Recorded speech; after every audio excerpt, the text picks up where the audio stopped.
যারা employee add করতে জানেন না তারা এমপ্লয়ি অ্যাড করার জন্য প্রথমে মেইন মেনুতে ঢুকবেন।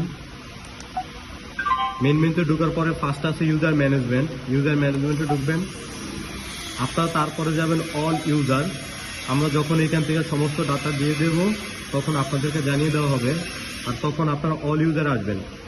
অল ইউজার আসার পরে আপনাদের আইডি নাম্বার অনুযায়ী এমপ্লয়ি লিস্টে ঢুকবেন। যেমন এখানে আমাদের একটা আইডি নাম্বার আছে, এই আইডি নাম্বার আমরা ঢুকলাম।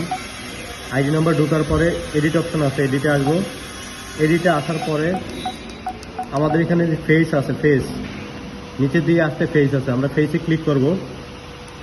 ফেসে ক্লিক করার পরে আপনার এখানে ফেস দিলে ফেসটা যখন ফুললি নিয়ে নেবে, একটু ডানে একটু বামে করলে আমার ফেসটা পুরোটা নিয়ে নেবে।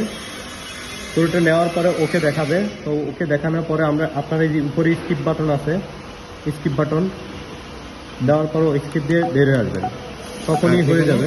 এখানে ফেসের অপশন লেখা আসবে। হ্যাঁ, তখন এইখানে একটা ফেসের মতো একটা সিগন্যাল আসবে। এই যে এই সাইডে একটা ডান পাশে একটা ফেসের সিগন্যাল, এরকম সিগন্যাল যেটা থাকবে তারটা ফেস ওকে, আর যারটা নাই তাদেরকে এন্ট্রি করে দেবেন।